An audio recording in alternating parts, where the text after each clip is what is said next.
Paddy, how's it going, man? How's it going, Kozak? Are you well? I'm brilliant, man. Brilliant. Absolute pleasure to meet you. Thanks for taking the time to do this. How's everything been for you, man? How's all this craziness treating you?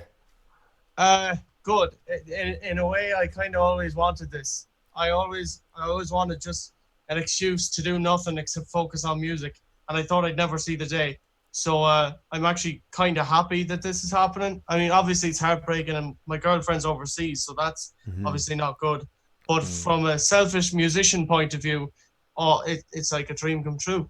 You're Every day I've got the guitar. Every day you got to get to. You're not the first musician to say that, and I would also agree with you. I've become quite productive in my own space, as well because of this. And of course, yeah, there's a lot of other stuff to consider, and we are obviously considering it. And some people even felt guilty, going like, "Oh, I feel kind of weird saying this, but it's actually been going great." So you're not the only one that feels like that, man. I'm really curious about you, Paddy, because I was reading up a bit, and I'm really interested in sort of like, I guess, the gigs you've been doing and sort of you jumping between the States and Ireland. But first of all, I wanted to ask you, what got you into Irish folk music? What kind of got you into sort of specializing in that sort of genre itself? What kind of draws you to it? Is it being Irish? Is it the connection of being Irish, or was there something else that sort of pulled you in? Well, I suppose not many would know, but I was born in Chicago, Hmm. Illinois, in the States. Grew up, moved to my Cullen, where I live now, when I was five, and my dad did construction, and so when the recession hit, we've had to move back and forth between the two countries. Hmm. Eventually, in sort of 2016, it was actually Paddy's Day 2016, which is a bit ironic. The one day that all the Americans come here, we went to Boston, moved Went there, the other way. and then all of a sudden I had a huge homesickness. I like, and it's so funny because anyone who's like friends with me, they were all like, I'm big into American country. I always tried to sing with an American accent and I sounded shit. Like I was just like, well, all my friends. Oh, it was awful, but I thought it sounded good because I still do have a growl for the American country music. But it wasn't until I started singing with my own accent that it just kind of clicked. And Mm. with the homesickness, I started learning more about Ireland and started getting big into Damien Dempsey and Christy Moore and just anything that was truly Irish that I could grasp onto. And then there was a video of me singing in the high school during my last year because I was kind of under the radar. Hmm. So I was like, if I'm going to go out, I'm going to go out on a bang. So I sang A Pair of Brown Eyes by the Pogues. Hmm. That didn't really go viral, but the manager of a bar saw that. Hmm. She booked me for St. Paddy's Day 2 years ago. And ever since then, I've been gigging in the States like Wow. as often as I can. That's amazing. And did you, so you were in Chicago at that time, and then you moved back to art. So you've been kind of jumping back and forth. Um. I've been jumping back and forth. Hmm. So 2000 to when I was five was Chicago, and then it was Hmm. Galway, and then in 2016 it was Boston, Hmm. Hmm. Wow. and Wow. now I'm back in Galway. I've got one more year of college, and then it'll probably be States full time, probably. Yeah. Is it like, Never say never. would you treat Ireland kind of as the base camp, the sort of camp where you just kind of come back to and then chill out, work on songs or blah blah blah, and then the States to kind of work in, or like with regard to home, I guess, is what I'm trying to figure out. Well, it's weird. Ireland's always going to be home, but I Mm. think I write more songs over in the States just because I'm kind of deprived of that feeling of home a little. Mm. You know what I mean? Hmm. Like, don't get me wrong, I don't hate America. I think it's a great place. And in a way, because I know so many undocumented Irish, I feel like it's my duty to go over there and sing the songs of home because they can't really go home. Uh, Mm. and I wrote a song about that I'll release shortly, but now is not the right time because I don't want to, off put any vibes. We're in a dark time as it is, so I'm only putting out happy songs for now. But Fair play to you, man. How do they? I guess Irish audiences, it's a given. Like they are drawn to the Irish culture and to Irish music, especially in places like Boston, right? So which is has a high Irish emigration, and a lot of people are related to the to Irish, right? So obviously, people are when you play gigs there. People react very emotionally. Do they react emotionally to it? Do they talk to you about themselves and their relationship with Ireland and stuff like that? Um, yes and no. With the Paddies, it takes a few shots before the emotions spill out first, and then the puke from all the drink. But with the Irish Americans, they have this sort of a graw for Ireland that it in some ways it's very nice, but then in other ways it's the whole plastic patty Yeah. ideal, and I don't need to speak to that because everyone can draw their own opinion there. But Yeah, yeah, yeah. No, definitely. I guess it's kind of nice the way that Americans do try to at least relate themselves to Ireland in a way, even if it is extremely possibly abstract or not even realistic. I'm half Irish, but I'm half Irish, and I'm like, oh, you really are half Irish? No way. It's like, how? What half? And he's like, oh, my great, great, great, great. And 5 minutes goes by, and then you're like, okay, oh, amazing, because you don't want to be rude, right? But yeah, I guess you get a lot of that, right? That's what you mean. yeah. But then Mm. there'll be other like complete ignorance as well, and Mm-hmm. it's not you can't really blame them because it's Mm. not taught in the schools over there. I was lucky enough that I had a high school teacher over there because I went to high school in the States for 2 years before I came back here for uni. Mm. And he was an absolute legend. It was this thing called AP Euro. So what an AP course is, it's like imagine you're doing the Leaving Cert, but you also get college credits for it. Okay. It costs a bit of money, but I had to do it because of applying to Irish college without a leaving cert. There were all these American rules I had to follow. So I got that done.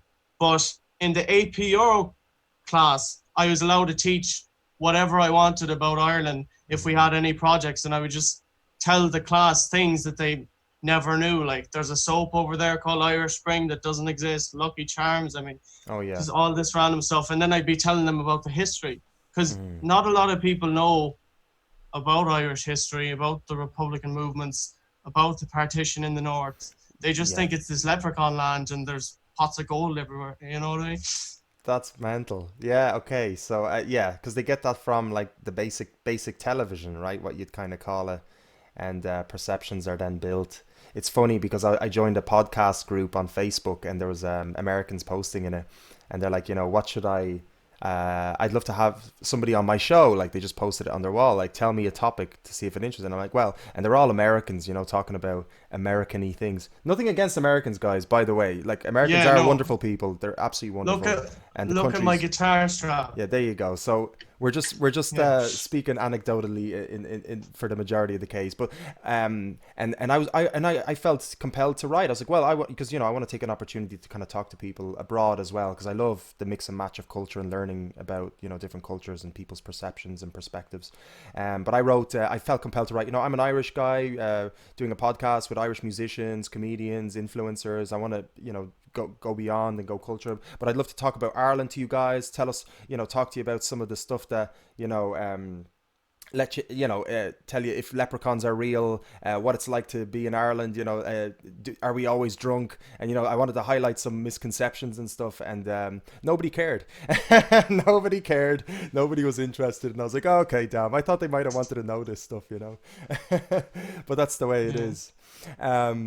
But do you have any advice for like musicians that are like wanting to sort of travel, like anything from like how to keep your guitar safe and things like that? Because there's a lot of issues that come with traveling as a musician, right? Uh, there is and there isn't. I would just kind of make sure that you treat your guitar more importantly than you treat yourself when it comes to traveling, because you can always kind of bog down, sit in a bad place. But if your guitar does not come in the overheads with you, Mm, don't get on the plane or try and put it in the gate check where they put the baby strollers. Because mm-hmm, if you feck it in under the plane, it's a bad mistake. Luckily, I fly Aer Lingus. They don't pay me. I wish they did, but I always put the guitar in the overhead bin, and there's never been any problems. Actually, one year I was flying with two guitars, and one of the guitars had to go in first class. So the guitar got first class, and I and you didn't. didn't. But At least it got the special treatment, you know. That's mental. Wow. And And yeah, go on. one thing, just while we're on the subject of packing stuff, because it came to my head. If you want to make sure, if you're using like a gig bag, right, and you don't have a hard shell case, first of all, tune down all your guitar strings to where they're flat, because the tension, the cabin pressure might make them snap. And it's also bad for the neck if they don't snap and it starts to bend a little over time. It's very minor, but it adds up over the years. Pack all your socks and underwear around the guitar to act as extra padding in a gig bag situation. That's a pro tip. That's deadly. Amazing. There you go. I'm not a guitarist, I'm a drummer, so it's going to be even harder for me to bring any gear abroad. Well, very expensive, I guess, right? So it can Pick up cost a an lot. old Bowron. Yeah, I bought a shaman drum recently, so it's almost a Bowron. It's a little bit bigger, and it has just a big shtick, so you just hit it straight on. But I'm having some fun with that. Do you want to play some music for us, Paddy? Yeah, so I suppose I'll do one of the songs that's on your Spotify playlist, Mm-hmm. just to keep things kind of on brand here. I'm going to start out with this Chinese traditional song. It's called Tuning. Mm-hmm. Goes a little something like this. Tuning, everyone. Tuning. It's an old pun there. Yeah, I'm very I literally partial got to that like puns. so late there. So it's been a long All day right. for me. This is an old rebel song about a Cork band in the time of the Easter Rising.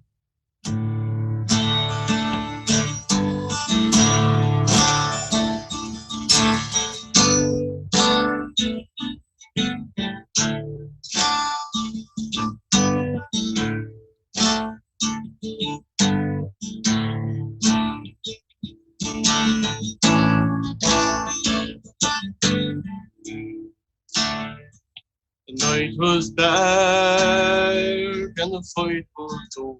The moon shone down O'Connell Street. I stood alone where brave men first. Men have gone, their God to me. My only son, shot and dumped, fighting for his country gold. Fought for Ireland, Ireland. Harp and shamrock, green, white and gold. First I met was a grey-haired boy, searching for his only son. I said, old man, it's no use. For up to heaven, your son is gone. The old man cried a broken heart, bending o'er, I heard him say, I knew my son was too kind-hearted. Knew my son would never yield. My only son shot down, fighting for his country gold. Fought for Ireland, Ireland. Harp and shamrock, green, white and gold. The last I met was a dying, bending o'er, I heard him say, God bless my home in dear Cork City. God bless the cause for which I died. My only son, shot and fighting for his country gold. Fought for Ireland, Ireland. Harp and shamrock, green, white and gold. Harp and shamrock, green, white and gold. Awesome. Great song. Great song. I heard the recording of that one as well. And you had some great songs as well up on Spotify. Where did you record your recent tunes? Was it in Ireland or did you record it in the States? So I've recorded them all in Ireland except for the early demos. I would write them in the States and then I would record them properly here. Although I just bought an audio interface given the circumstances and I won't be able to get into an actual studio. So I've converted one of the closets in the house into sort of a studio. You have a vocal booth. Yeah, that's it. Yeah. Vocal booth, record the guitar in there. And then my new single, which is coming out on the 5th of June, which is a Friday. I haven't even announced this is coming out, by the way. Here we go, exclusive. Features none other than Steve Wickham from the Waterboys. Wow. So he's helped me out with that one. And we've got another band on there called The Finns. They do backing vocals for the track and banjo. And then Owen Shelley from Strings and Things, who you've interviewed before. Yes, of course. He plays drums, and then another Galway lad I know named Thomas Doherty did the bass. So it was a real kind of group effort, and we're all just trying to spread good vibes this summer. So that's called Summer's great. Coming Back Again. Summer's coming back again on June 15th. 5th. June 5th. Amazing. Yeah. And that's a great lineup, man. That is really, really cool. Fair play to you. So I would love to play that track on the show, of course, you know. So do send that to me whenever it's ready to go. And I'm sure a lot of people are looking forward to that. Anybody out there, by the way, because I know you have people from Boston tuning in, you've got people across Ireland as well, guys. So if you do have any questions for Paddy, do send them in. Because I'm sure, you know, people are quite disconnected at this time. So do feel free to ask any questions or make any comments about our conversation. You're more than welcome to. That's the beauty of this, you know. We're on 5 different platforms and anybody is welcome to come in and sort of connect with us, which is, it's awesome we have this thank God for this technology during this time. That's all I'll say, you know. I couldn't see the lockdown lasting if we didn't have it, you know what I mean? Have you done any live videos yourself through any of the media sources? Well, I'm not sure what this is looking from the other side of the table, but my internet is quite bad here. So sometimes it's crystal clear and it works, but if I wanted to do like a proper live stream, I'd want to use the interface that I have. But unfortunately, the internet that I have at the house here, it's slower than dial-up and the average nation for the country of Liberia. It's 0.20 megabits per second, so it's fair shocking altogether. Do you know what? It's not bad at all on my side, and you'll be able to watch back and see yourself, of course, after this. But no, it's not too bad. I had a chat with somebody from Ghana yesterday, and it was just a little bit worse. So no, it's honestly not bad at all. But I suppose, yeah, everybody has their own standard of how they'd want to sort of be perceived online, right? And there's nothing worse than a bit of a glitch and you're putting in work and putting in a bit of energy and stuff like that. How has the creativity been for you the past? Have you been how's the writing for songs and stuff? I know you say you write in the States more, so I guess have you had pen to paper at all in the last month or two? Yeah, so the new song that I'm putting out, it literally came. So I write kind of sad, dark songs, songs of struggle, I should say, because like my whole thing is what got me through life is hearing other people's struggles, right? So I'm like, well, if I want to hear other people's struggles, chances are there's going to be people that can relate to me if I spin my side of the story. So a lot of the songs that have been written are kind of slow and dreary, kind of Christy Moore-y kind of stuff. Nonetheless, their music, you know, Christy's music is powerful. But this one, I was trying to write a happy song and I just kept getting stuck in the road because I wanted to write like a sitting on the beach kind of a drinking beer, you know, girls, blah, blah, blah, that kind of a song, you know, real happy. Everyone can listen to it. Everyone can kind of escape being stuck at home. I couldn't do it. So what did I do? I threw on a Hawaiian t-shirt. Swear to God, I don't know, is it a Lucky Charm or something? Threw on a Hawaiian t-shirt, and all of a sudden these lyrics just started pouring out of me. So I don't know what that is. Is it method songwriting? I've heard of method acting, but It could be, yeah. I mean, I have a lot of conversations with, and similar. We touch on the same similar-esque sort of vibe with musicians and artists on this show, and it's an amazing thing because I'm learning so much about each, learning about myself and learning about people, of course, and artists, and how in depthly. It's amazing.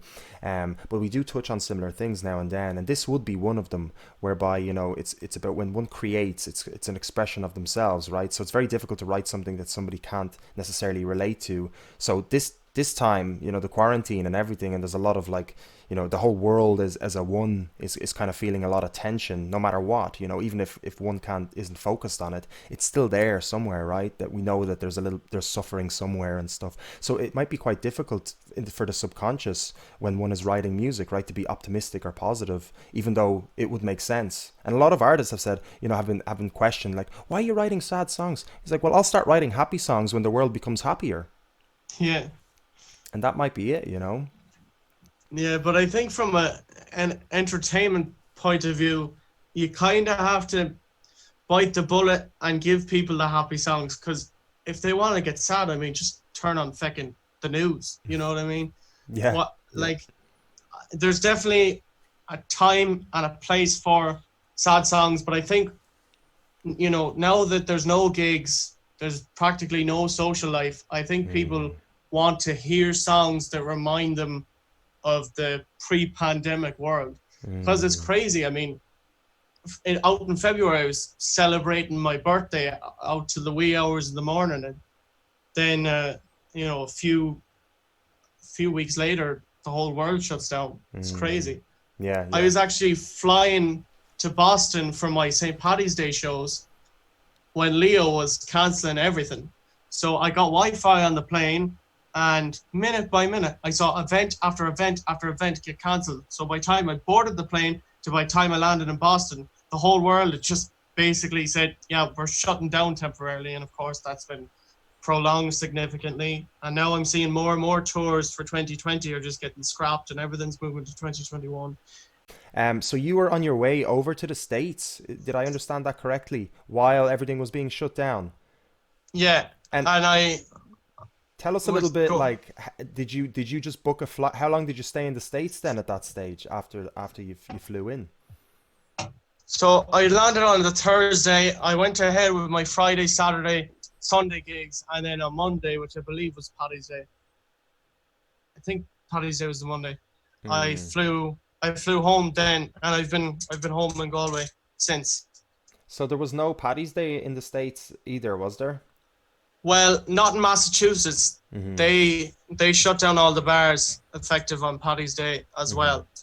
But all that weekend, I still had gigs. Now, I will say most of them were kind of, except for the one pub that loves me over there. Shout out to the Crack. They were pretty packed, but everywhere else was just kind of empty because people were, I suppose, afraid, which I totally understand. But it's crazy, how it's all stopped. The last gig that I did was online. You know what I mean? Yeah, it is crazy. We've got Kendra Gu, I hope I'm pronouncing that right, asking when can we expect to hear some of the new stuff you're working on. So you have mentioned already 5th of June will be your next single. So Kendra, 5th of June, stay tuned on Paddy Mórs page. All of your social networks, of course, will be updated as soon as you have that tune. Please do send that tune to me, by the way, Paddy. I hope you're not frozen again. I think you might be. So let's see if we can get you back on, at least for another song. It would be lovely to close off with a song with Paddy. So I think we got you back. Yes, we have you. Yeah. We're good. Would you like to close off with a song before things might get worse? You never know. Okay. This is the world premiere now of the new song. So just imagine I've got Steve Wickham from the Waterboys over here and the Finns over there and Owen and Thomas. Amazing. Well, it's a pleasure to get the premiere. It's a pleasure to be here. This is Summer's coming back again. Hopefully my Wi-Fi. Awesome. Take it away, man.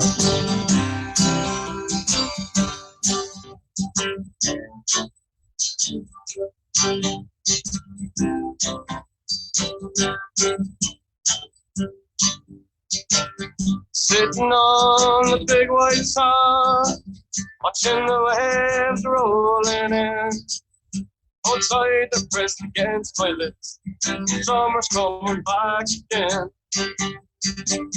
Wake up, see the bright blue mornings, feel the warmth against my skin. I can even hear the ice cream van. Summer's coming back again. Summer's coming back again. Summer's coming back again. Take a bite to winter winds. Summer's coming back again.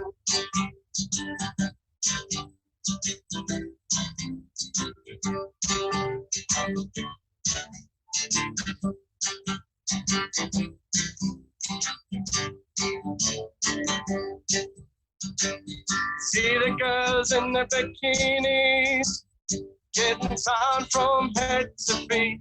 I caught a schoolboy trying to take the beat. Summer's coming back again. Summer's coming back again. Summer's coming back again. Take a bite to winter winds. Summer's coming back again.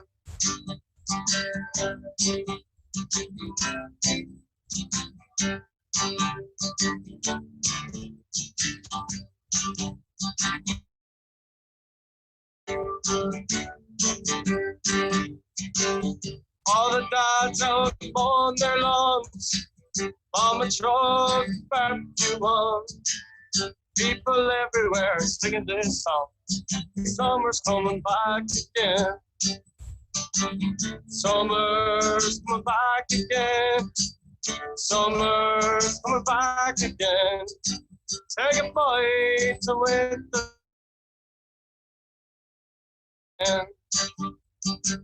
Summer's coming back again. Summer's coming back again.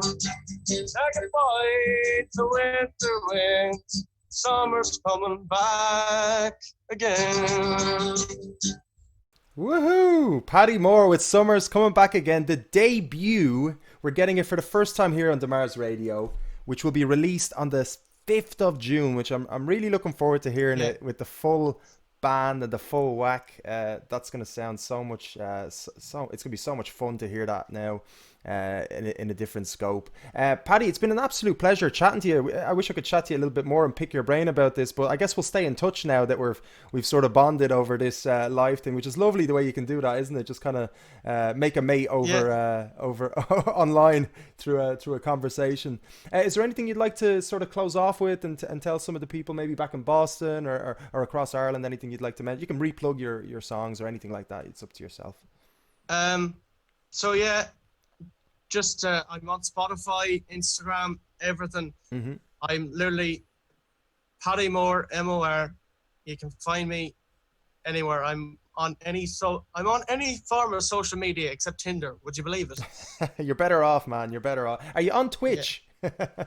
Yeah. No, I'm not on Twitch, only for that, the live streams, as we've learned here. Doesn't really work for me. That's all it's for, really. Amazing. I mean, you've got some great tunes already up on Spotify as well, and Facebook and Instagram, of course. Looks like we cut out. Oh, we got you back for the last. If there's anything else you have, but just want to say thanks to you for having me, and thanks to everyone for tuning in. And I'm going to start announcing the single kind of officially soon, but I'll leave a pre-save exclusively for the deMars events and entertainment people on the YouTube comments and the Facebook comments as well. Absolutely amazing, Paddy. And listen, it's been an absolute pleasure getting to know you and meet you, buddy. And maybe one day we'll meet each other physically as well. Oh, yeah, we'll have a few pints in Darky Kelly's. Definitely need to do that. Listen, take care of yourself. Have a great week. And nice to meet you, brother. Sound. See you later. All right, that was Paddy Mór, guys. Paddy Mór. What an absolute gentleman. And we got a couple of lovely tunes out of him there. So yeah, thanks so much, guys, for staying tuned in. We got a couple of tunes out of him there. And he's currently residing in Galway, waiting for all this to blow over.